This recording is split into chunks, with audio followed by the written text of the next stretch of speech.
Donc la vision royale est claire, le plan gouvernemental Offre Maroc est ambitieuse.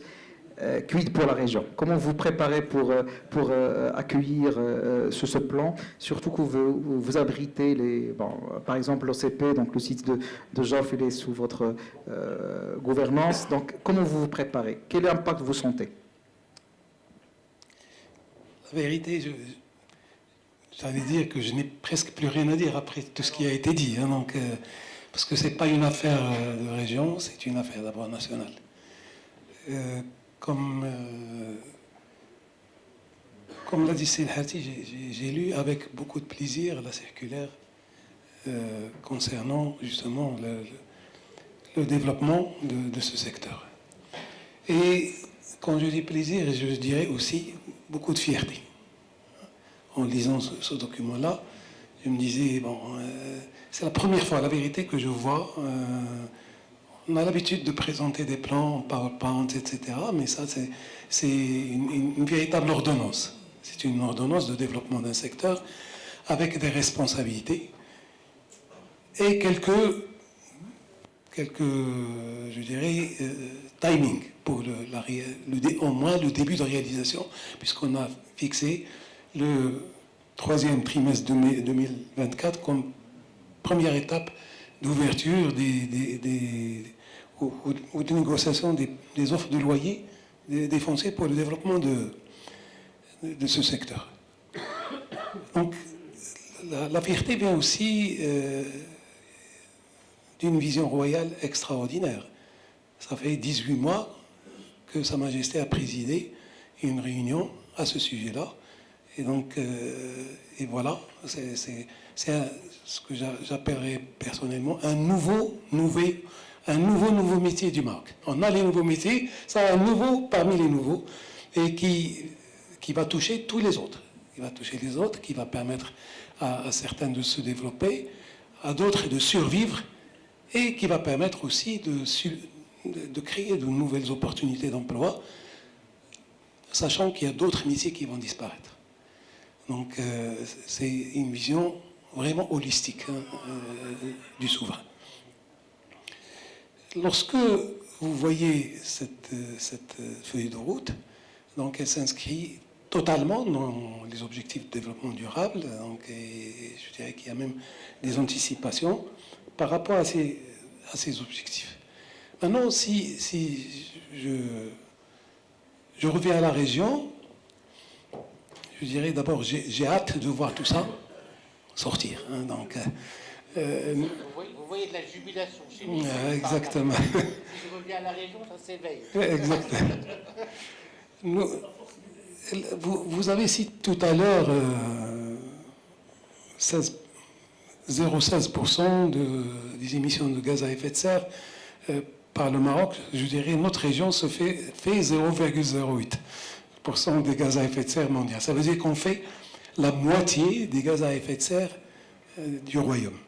Donc un projet comme ça, le citoyen que je suis et le responsable qui cherche à améliorer le cadre de vie dans la région, je ne peux qu'en être fier et je peux que avoir hâte de le voir. Donc, moi, quand je vois le court terme 2030 dans la feuille de route, ils disent à court terme 2030, donc pour moi, c'est déjà du long terme. Donc, j'ai aussi une espèce de, comment dirais-je, de regret très personnel. Donc, c'est de ne pas voir notre région parmi les 6 qui ont été retenus pour le développement de ce secteur, pour des raisons tout à fait objectives. Maintenant, nous allons en profiter. Nous allons en profiter au niveau de nos industries. On va ramener tout ça jusqu'ici. Voilà. Donc, au niveau de nos industries qui seront plus compétitives, qui auront, je dirais, la facilité d'entrer sur les marchés internationaux. Nous sommes aussi fiers d'avoir l'OCP, Ajal Fasfal, qui va être et qui est déjà le premier utilisateur. Voilà. En tout cas, nous sommes fiers de ce hasard. Je pense qu'on n'est pas venu là par hasard, attention. Donc voilà une première lecture donc, de ce document. Et je dirais en toute franchise que j'ai cherché deux éléments que je n'ai pas retrouvés dans le document, certainement qui doivent figurer ou qui vont venir par la suite. Un, en termes d'impact sur les ressources humaines, parce que la thématique d'aujourd'hui, c'est l'emploi. On a cité, voilà. Donc il n'y a pas eu dans le document des objectifs en termes de création d'emplois directs et indirects, donc par rapport à un secteur qui est extraordinairement révolutionnaire. Deux, en termes de timing aussi. Bon, on sait quand est-ce qu'on va ouvrir ou discuter les premiers contrats de location. Maintenant, en termes de timing de déploiement, j'espère que des précisions vont venir rapidement pour qu'on, en tout cas le président de région que je suis, soit rassuré de voir ça de son vivant. En tout cas, parce que c'est quand on a presque les 70 ans, on a peur de partir avant de voir ça. Donc c'est vraiment, Inch'Allah, qu'est-ce que je voulais dire d'autre?